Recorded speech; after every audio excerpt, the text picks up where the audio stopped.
ఈ మధ్య తెలుగుదేశం పార్టీకి సంబంధించిన ఎమ్మెల్యేస్ ఎంపీస్తో విస్తృతాయి పార్టీ సమావేశం జరిగింది టీడీపీ ఆధ్వర్యంలో, ముఖ్యమంత్రి ఆధ్వర్యంలో.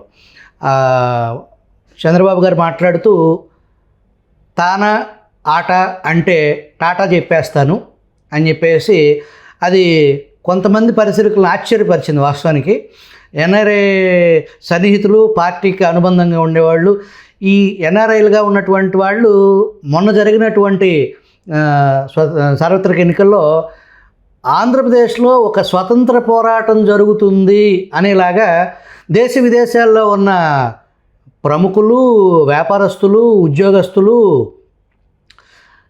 వాస్తవానికి ఎన్నికల్లో పాల్గొని వాళ్ళు చేయగలిగిన అదొక పోరాటంలాగా భావించి వాళ్ళ సమయాన్ని ఇక్కడ వెచ్చించారు. వాస్తవానికి ఎవరైనా తానా ఆట అంటే టాటా చెప్పేస్తాననే ముఖ్యమంత్రి గారి వ్యాఖ్యల్లో మర్మం ఏంటి అనేది ఒక రాజకీయ నాయకుడిగా విశ్లేషిస్తారా? నేను గతంలో కిందసారి తానా జరిగినప్పుడు కూడా అమెరికా వెళ్ళా, ఆ తానా సభల్లో పాల్గొన్నా. తానా సభలే కాకుండా వివిధ పట్టణాల్లో సన్నిహితులు, తెలిసిన వాళ్ళు పిలిస్తే అప్పుడు ఎన్టీ రామారావు గారి శత జయంతి ఉత్సవాలు కూడా జరుగుతున్నాయి కాబట్టి ఆ కార్యక్రమాలకు సంబంధించి కూడా పిలవడంతో నేను వేరే వేరే సిటీలు కూడా తిరిగాను. ఆ రకంగా కొన్ని వేల మందితో ఇంటరాక్ట్ అయ్యే అవకాశం కలిగింది. ఆ రోజున మీకు గుర్తుంటే నేను తానా సభలకు వెళ్ళడానికి సెలవు అడిగితే లాస్ట్ మినిట్లో సెలవు రిఫ్యూజ్ చేస్తే నేను హైకోర్టుకు పోయి ఆర్డర్ తెచ్చుకోవాల్సి వచ్చింది. ఇవాళ సాయంత్రం విమానం అంటే ఇవాళ పొద్దున హైకోర్టు ఆర్డర్ వచ్చింది. హైకోర్టు నుంచి అట్టించడే పరిగెత్తుకుంటూ వెళ్ళి విమానం ఎక్కాల్సిన పరిస్థితి.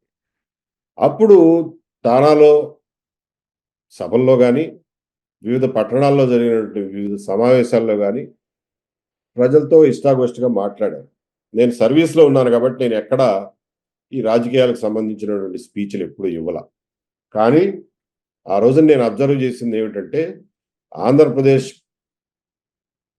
రాష్ట్రంలో ఆ రోజున జరుగుతున్నటువంటి పరిణామాల పట్ల ఎన్ఆర్ఐలు ఎంత ఆవేదన చెందారో, ఎంత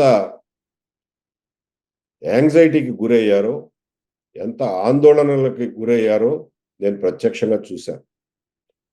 దాని నుంచి వాళ్ళు ఈ రాష్ట్రాన్ని జగన్మోహన్ రెడ్డి గారి బారి నుంచి బయటపడేయడానికి ఏం చేయగలము అనేది వాళ్ళలో వాళ్ళు చర్చించుకోవడం, వాళ్ళకు చేతనైనంత సహాయం చేస్తూ ఎలక్షన్లలో తన సొంత డబ్బులు ఎంతో మంది క్యాండిడేట్లకి అడిగినా అడగకపోయినా కానీ ఇచ్చి, వాళ్ళు కూడా వచ్చి కూర్చుని ఇక్కడ ప్రచారం, డబ్బు ఖర్చు చేయడం, అందరినీ మొబిలైజ్ చేయడం, ఓటింగ్ జరిగే ప్రాంతంలో కాకుండా వేరే చోట్ల హైదరాబాద్, బెంగళూరు లాంటి చోట్ల ఉన్న వాళ్ళందరినీ తీసుకొచ్చి వాళ్ళకి ప్రయాణపు సౌకర్యాలు కలిగించి తీసుకొచ్చి వాళ్ళతో ఓట్లు వేయించడం, మీరన్నట్టుగా ఒక స్వాతంత్ర సంగ్రామంలాగా వాళ్ళు పోరాడారు. మొన్న ఎలక్షన్లలో ఎన్ఆర్ఐల పాత్ర, వాళ్ళు చూపించినటువంటి జనరాసిటీ, ఉదారత్వం, అలాగే వాళ్ళు చూపించినటువంటి పట్టుదల మన అందరం చూసాం.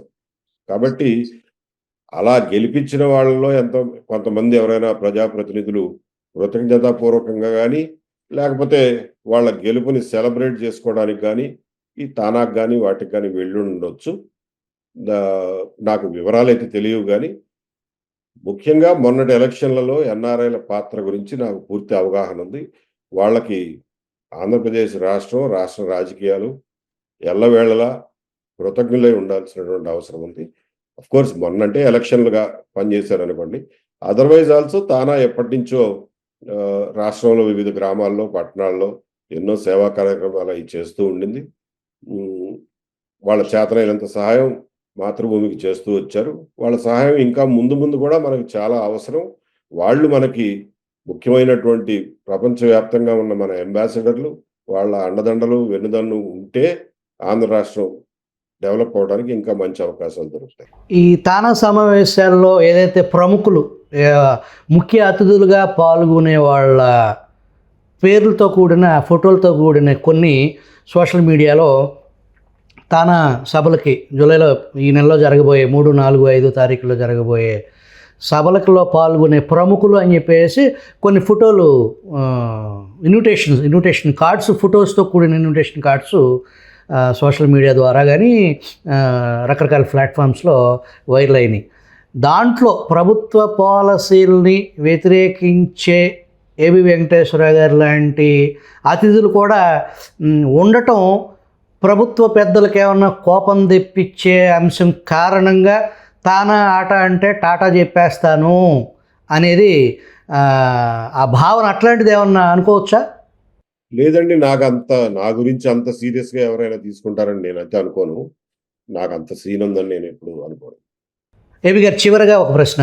ఒక పక్కన జగన్మోహన్ రెడ్డి శిబిరం రప్ప నరికేస్తాం అని చెప్పేసి, మళ్ళీ మనమే అధికారంలోకి వస్తామని చెప్పేసి వైసీపీ క్యాడర్ని బలంగా నమ్మించే ప్రయత్నంలో వాళ్ళ దూకుడు కూడా అంతే విధంగా ఉంది. మరొక పక్క మాది మంచి ప్రభుత్వం అనే పరిస్థితి. ముఖ్యమంత్రి గారు ఒక సమావేశంలో నా మీద అక్రమ కేసు పెట్టి జగన్మోహన్ రెడ్డి జైలుకు పంపించినంత మాత్రాన నేను ఆయన మీద అక్రమ కేసు పెట్టి జైలుకు పంపించాలి అనుకోవటం అది తప్పు, అట్లా కుదరదు, అట్లా చేయటం సాధ్యపడదు అని చెప్పేసి ముఖ్యమంత్రి గారు అన్న భావన వేరైనప్పటికీ అది కేడర్లో కానీ ప్రజల్లో కానీ తటస్థుల్లోకి కానీ వెళ్ళిన విధానం అది ఇంకో రకంగా అయింది. మీరు ఇప్పటివరకు రాజకీయాల్లోకి వస్తున్నానని చెప్పేసి పదవి వివరణ చేసిన తర్వాత మొట్టమొదటిసారి అమలాపురంలో ప్రెస్ మీట్ పెట్టారు. ఆ తర్వాత కోడికత్తి బాధితుడు, గులకరాయి బాధితుడు ఆ బాలుడు, తర్వాత డ్రైవర్ సుబ్రహ్మణ్యం దళితుడి దగ్గరికి వెళ్ళి పరామర్శించడం, వాళ్ళకి కావాల్సిన న్యాయ సహాయ సలహాలు చేస్తానని చెప్పేసి వాళ్ళకి భరోసా ఇవ్వడం జరిగింది. మొన్న ఈ బనకచర్ల మీద ప్రెస్ మీట్ పెట్టారు. ప్రభుత్వంపై నేరుగా మీరు ఇప్పటి వరకు ప్రశంస కానీ విమర్శ కానీ చేయలే. ఈ 1 year, ఒక 5 సంవత్సరాల స్పాన్లో ఒక ప్రభుత్వ పాలనపై ఒక 1 year అనేది అన్నం ఉడికిందా అనేది ఒక మెతుకు అనేలాగా ఈ 1 year పాలనపై మీరు మీ అభిప్రాయాన్ని, అది పొగడ్త కానీ విమర్శ కానీ, మొట్టమొదటిసారి 1 year కూటమి పాలనపై ఒక రాజకీయ నాయకుడిగా మీ స్పందన సార్? ప్రభుత్వం మారిన తర్వాత ఖచ్చితంగా కొన్ని మంచి విషయాలు జరిగినాయి.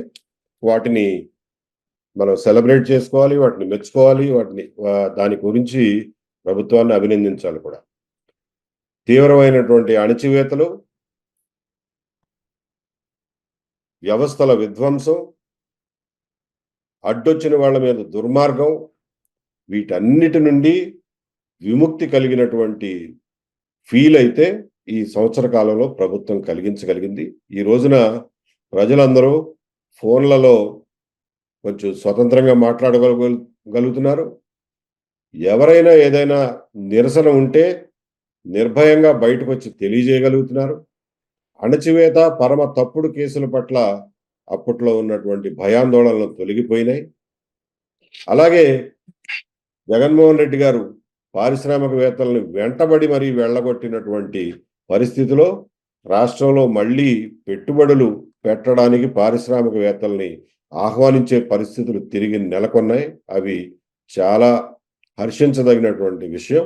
ఆ విషయంలో ప్రభుత్వం నిరంతరంగా కృషి చేస్తుంది అన్నది మనందరికీ కనిపిస్తోంది. కానీ ఇంకా చేయాల్సింది చాలా ఉంది. పొరపాట్లు జరగకుండా చూసుకోవాల్సినటువంటి అవసరం ఉంది. బనకచర్ల విషయంలో కానీ, సెకీ అదానీ లాంటి దీర్ఘకాలిక విషయాల్లో కానీ ప్రభుత్వం ఆచితూచి వ్యవహరించాల్సినటువంటి అవసరం ఉంది. ముఖ్యంగా మేము మొన్న మీటింగ్లో కూడా చెప్పింది ఏంటంటే, ఏ ప్రభుత్వం అయినా 5 సంవత్సరాలకి అధికారం ఇస్తారు ప్రజలు. 5 సంవత్సరాలు దాటి ప్రభావం ఉండేటటువంటి నిర్ణయాలు తీసుకునే ముందు వాటికి సంబంధించిన అన్ని విషయాల్ని ప్రజల్లో పెట్టడం, వీలైనంత వరకు ప్రజల్లో, ప్రజా సంఘాలతోనూ లేకపోతే ఉద్యోగ సంఘాలతోనూ, అంటే టాపిక్ని బట్టి, ఇష్యూని బట్టి ఎవరితో చర్చించాలో వాళ్ళతో పారదర్శకంగా చర్చించాలి. చర్చించినటువంటి ఫీల్ కూడా ప్రజలకు కలగజేయాల్సిన బాధ్యత ప్రభుత్వాల మీద ఉంటుంది. ఏంటంటే 5 సంవత్సరాల వరకు మీరు ఎవరిని వేసుకున్నా ఏం ఇబ్బంది లేదు. మీరు ఏపీపీఎస్సీ మెంబర్ని ఎవరిని వేసుకుంటారో మీ ఇష్టం. కానీ 5 సంవత్సరాలు దాటి ప్రభావం ఉండే కార్యక్రమాలు, బనకచర్ల కావచ్చు, సెకీ అదానీ కావచ్చు, ఇంకొకటి కావచ్చు, ఈవెన్ రేపు అమరావతిలో 44,000 ఎకరాల భూ సమీకరణ విషయం గానియండి, ఇవన్నీ గూడా 5 సంవత్సరాలు దాటి ప్రభావం చూపించేటువంటి విషయాలు కాబట్టి, వీటి విషయంలో మాత్రం పారదర్శకంగా చర్చ జరగాలి. అన్ని వివరాలు ప్రజల ముందు ఉంచాలి. ఏది దాచిపెట్టకూడదు. ఏకపక్ష నిర్ణయాలు తీసుకోకూడదు. అలాంటి జాగ్రత్తలు తీసుకోవాల్సినటువంటి అవసరం కలిగిందని ప్రభుత్వం యొక్క కొన్ని చర్యల ద్వారా మనందరికి అవగతం అవుతోంది. ఆ విషయంలో కొంచెం జాగ్రత్తగా ఉండమని మనం సూచించాల్సినటువంటి అవసరం గూడా ప్రజలుగా మనందరి మీద ఉంది.